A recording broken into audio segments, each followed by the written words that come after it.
ওমা, তুই তোর ভাবিরে কইয়া কয়টা টাকা নে। আমার শরীরটা তো বেশি ভালো না, আমার ডাক্তার দেখাই তুইব, নাইলে তো আমি মইরা যামু। ওমা, তুই তোর ভাবিরে ভালো করে রাখো। তোর ভাবি তো তোর ভাইয়ের লোকে কথা কইতে দেয় না, ফোনও ধরায় দেয় না। আজ কয়টা মাস হয়ে গেল ওলাটা বিদেশে গেছে, ঠিক মতো খাইতেও দেয় না, ওষুধও দেয় না। জমি জিরাত বেচা তোর বিয়ার লিগা করে টাকা রাখছিলাম, সেই টাকাটাও আমি পোলারে দিয়া দিছি। আর সেই পোলা মায়ের খবর নেয় না, একটা টাকা পয়সাও পাঠায় না। হায় আল্লাহ, এই দিন দেখার লিগা কি পোলারে বিদেশ পাঠাইছিলাম। থাক মা, আমার আর বাসন লাগবো না, আমার আর বাসনের দরকার নেই। তুই তোর ভাবিরে কইস না আমার ওষুধ লাগবো না, আমি এমনি মইরা যাবো।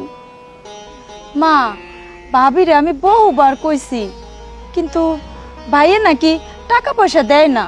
হ্যাঁ কই নাকি চলতে কষ্ট হয়, অথচ ভাবি নতুন কাপড় পরে, হ্যাঁ মায়েরে নতুন কাপড় কিনা দেয়, হ্যাঁ ভাইরেও নতুন কাপড় কিনা দেয়, কর্মা পোলাও খায়, আর আমা গরে পান্তা ভাত আর কাঁচা মরিচ দিয়া ভাত দেয়। আমার আর ভাল লাগে না মা। থাক রে মা, মানুষের দোষ দেখিলাম, সব আমার কপাল, কপালের লিখন। নাইলে এই পোলারে বিদেশ পাঠাইলাম আমি এই দিন দেখনের লেগা। হাল্লায় আমার কপালে লেগছে, তাই আজকে এই দিন দেখতেছি। কারো দোষ নাই, সব আমার কপাল। মা, তুমি চিন্তা করো না, ভাবির লগে আমি আবারও কথা কইতাছি, ভাইয়ের লগেও কথা কইতাছি, তোমার ওষুধের ব্যবস্থা করতেছি মা।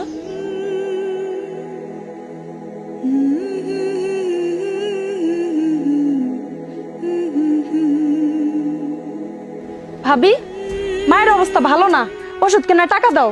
এর আগেও তোমারে কয়েকবার বলছি, তুমি বলছো ভাই টাকা পাঠায় না। ডাক্তার বলছে মায়ের এইবার যদি ওষুধ না খাওয়াইতে পারি মায়ের বাঁচানো যাইব না, তাড়াতাড়ি টাকার ব্যবস্থা করো। এই, তোমার কি আক্কেল গান হইব না? তোমার ভাই আমারে টাকা পাঠায়, কতবার কইছি যে তোমার ভাই আমারে টাকা পাঠায় না। যে অল্প কয়টা টাকা পাঠায় সংসার চালাইতে শেষ হয়ে যায়, বুঝতে পারছো?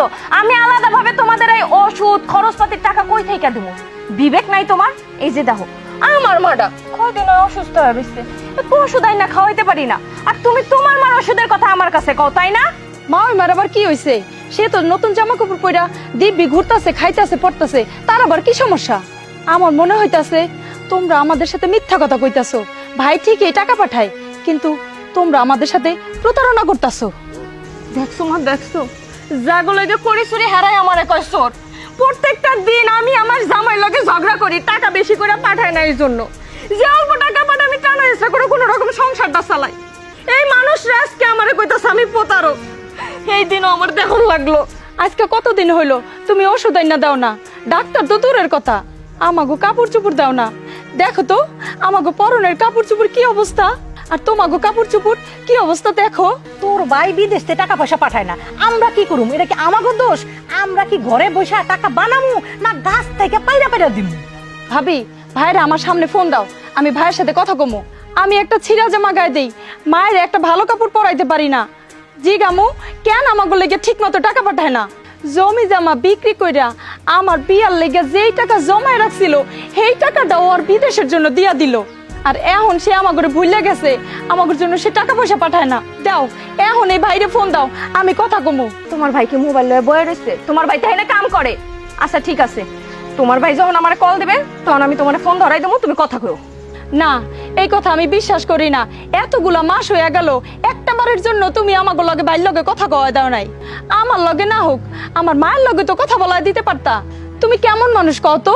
সি সি সি সি সি, যেই মানুষ মায়ের সাথে সন্তানের কথা বলা দেয় না সে তো মানুষ না, অমানুষ। মিথিলা, এই মাইয়া সিসি করো কারে? হ্যাঁ, অমানুষ কারে কও? ভালো না লাগলে এবার থেকে চলে যাও। আপনি কি কইতাছেন মামা? এই বাড়ি থেকে আমি যাবো কেন? এটা আমার বাবার বাড়ি, আমি থাকবো। যাইতে হইলে আপনি যান এই বাড়ি থেকে।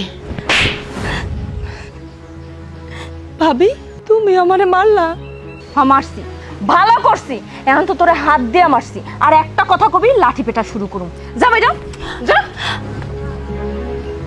শোন, এখন তো ফাইনাল খেলা শুরু করে দিতে হইব। যেমনি হোক এই দুইটারে বাড়ির থেকে তাড়াইয়া দিতে হইব, কি বুঝলি? ঠিকই কইছো, ফাইনাল খেলাটা শুরু করন লাগবো।